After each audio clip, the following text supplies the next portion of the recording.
Seguimos com outras notícias e informações. Começou a valer nesta terça-feira a regra que impede a prisão ou detenção de eleitores, mesários e candidatos. Essa medida entra em vigor 5 dias antes do primeiro turno das eleições e termina 48 horas depois da votação. De acordo com o Código Eleitoral, há exceção somente em casos de prisão em flagrante, condenação por crime inafiançável e desrespeito a salvo-conduto. Nas cidades onde houver segundo turno, a proibição de prisão também será aplicada entre os dias 22 e 29 de outubro. Trazer o Roberto Mota para refletir sobre esse dispositivo da legislação. Mota, queria que você trouxesse a sua impressão no que ajuda esse dispositivo. Faz sentido para você? Somente pessoas poderão ser detidas e presas em casos de cometimento de crime e identificação por conta do flagrante. É um pouco curioso, né, Mota? Caniato. A minha opinião é que nós temos leis, regras e regulamentos demais para tudo, inclusive para as eleições. Vamos comparar com o país que eu classifico como a democracia mais consolidada, mais tradicional do mundo, que são os Estados Unidos da América. Lá nem feriado é no dia das eleições. Você se vira e vai lá votar. Lógico, o voto também não é obrigatório. Você vota se você quiser. Então, eu não compreendo qual é o sentido de tanta regra, de tanto dispositivo, de tanta regulamentação. Eu sou a favor da liberdade, inclusive liberdade para quem quer ser candidato. Vamos remover as barreiras. Eu sou a favor da candidatura independente. Deixa qualquer um que quiser ser candidato apresentar a sua candidatura. Deixa que o eleitor resolva. Aqui no Brasil, para você ser candidato, você tem que vencer inúmeras barreiras, o que faz com que a gente quase sempre tenha o mesmo cardápio, né? A gente escolhe de um cardápio que não foi montado por nós.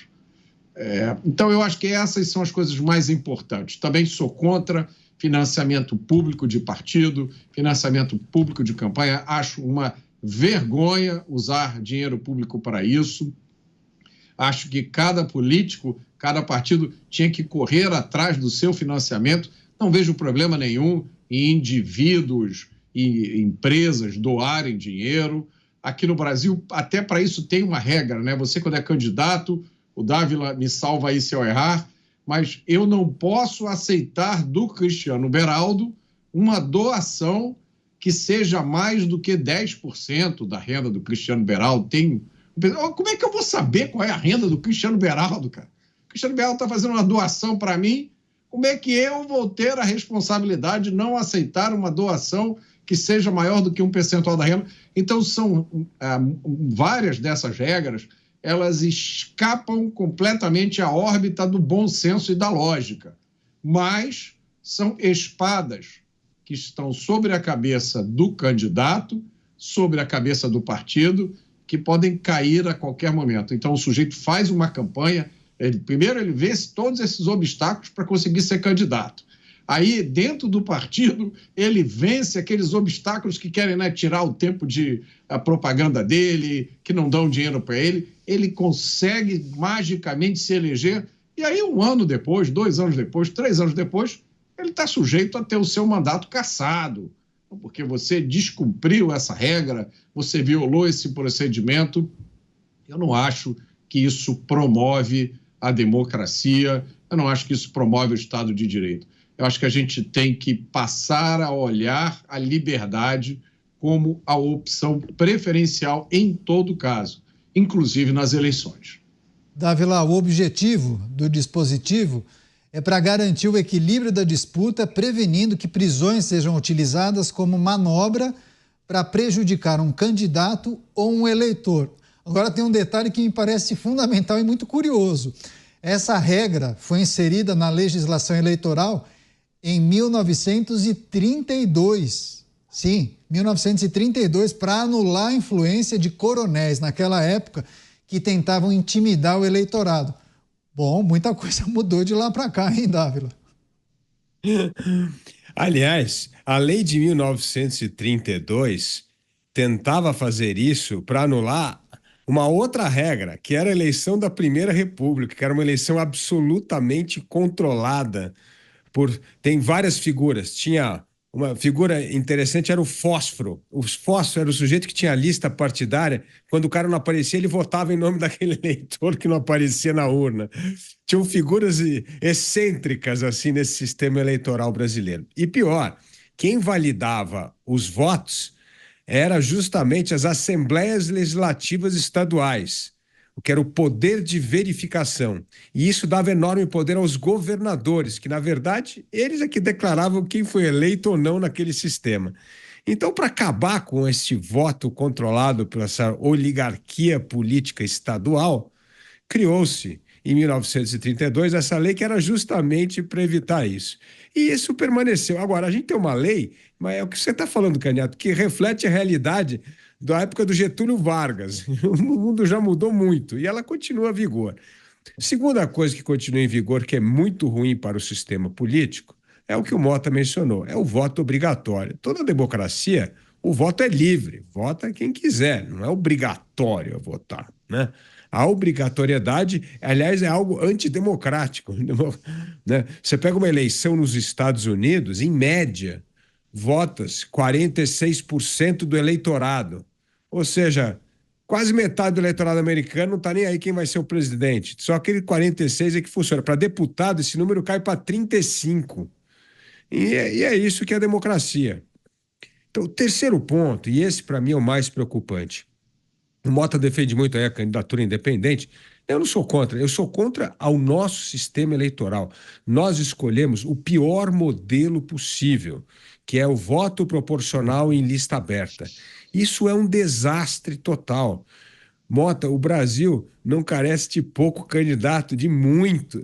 Aqui em São Paulo, nessa eleição municipal, Canhato, nós temos 1.045 candidatos a vereador para 55 vagas. É um absurdo total. Depois querem culpar o eleitor.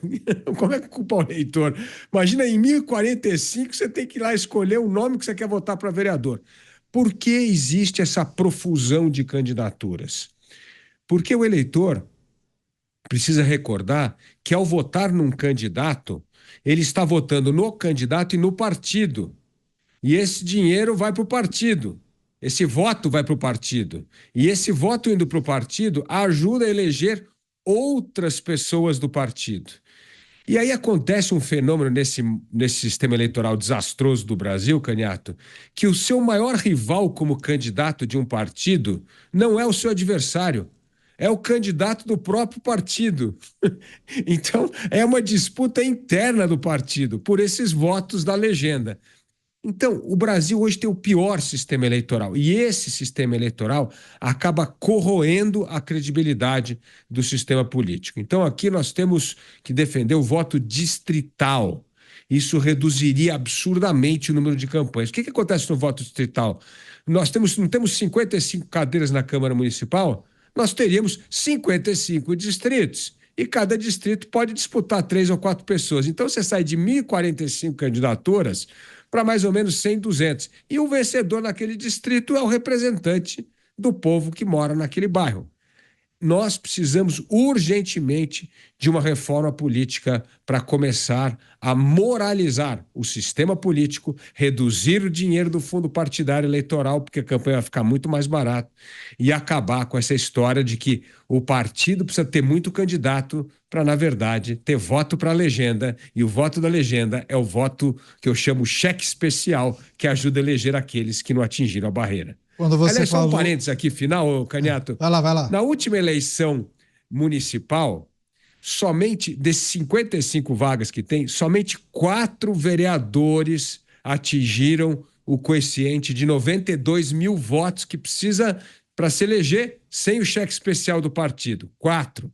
E um deles era o nosso parceiro de Pingos nos Is, delegado Palumbo. Tá certo. Bom registro do Luiz Felipe Dávila. Agora, quando você falou em voto distrital, Mota fez um joia para a câmera, depois eu volto para você, tá, Mota? Você, Cristiano Beraldo, claro, a notícia em destaque: os brasileiros não poderão mais ser presos até as eleições, um regramento bem antigo, né, do início do século XX, pelo menos primeira metade do século XX, as realidades bem distintas, mas a regra perdurou, Beraldo. Pois é, e a gente teve agora uma aula do professor Dávila que contou essa história com riqueza de detalhes. E a gente trazendo para cá, tem um aspecto que eu acho fundamental. O Mota sempre usa o exemplo dos Estados Unidos, porque há um motivo pelo qual os Estados Unidos é a democracia mais consolidada e mais duradoura do mundo. Porque o sistema democrático nos Estados Unidos, ele existe para garantir as liberdades individuais e respeitar as diferenças entre os estados norte-americanos, que são muito diferentes entre si.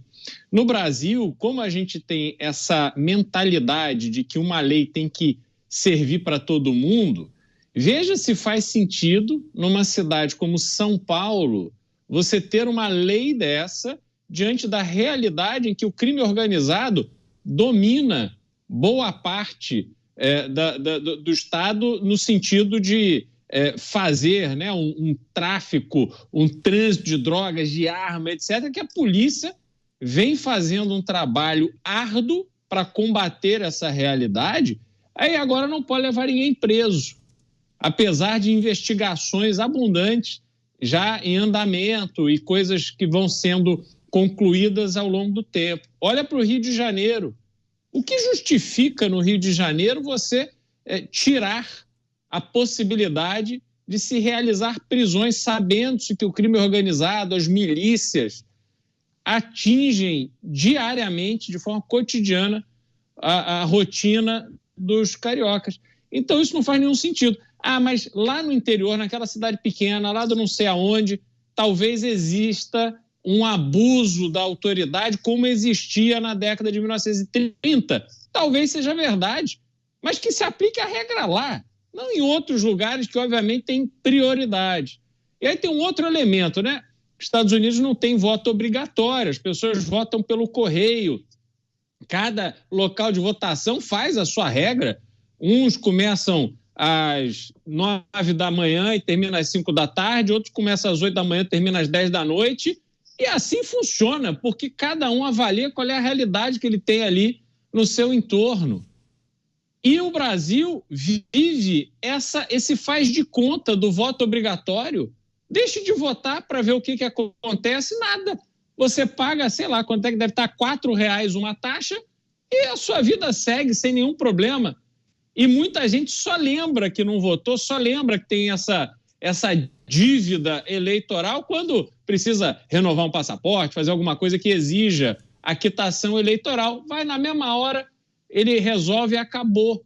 Então, esse faz de conta do voto obrigatório vai criando essas distorções. A gente tem abstenções enormes nessas últimas eleições, esse número tem se mostrado muito evidente.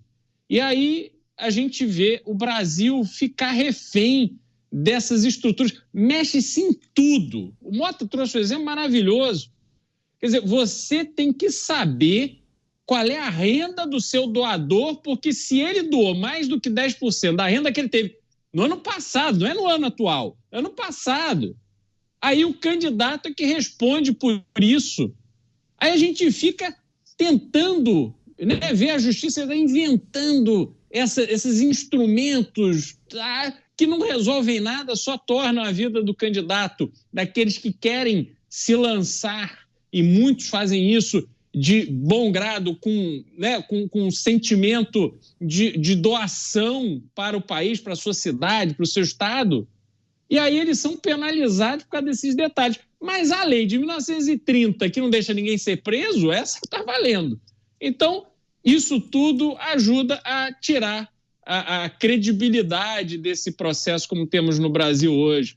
Existe muita coisa fora de contexto e que, de novo, eu remeto muito à Constituição de 1988. Acho que este é mais uma doença brasileira que não foi medicada, não foi resolvida na Constituição de 88. A gente vai seguir acompanhando os últimos desdobramentos do processo eleitoral, da campanha dos candidatos às principais prefeituras. Qualquer novidade aqui no programa Os Pingos nos Is.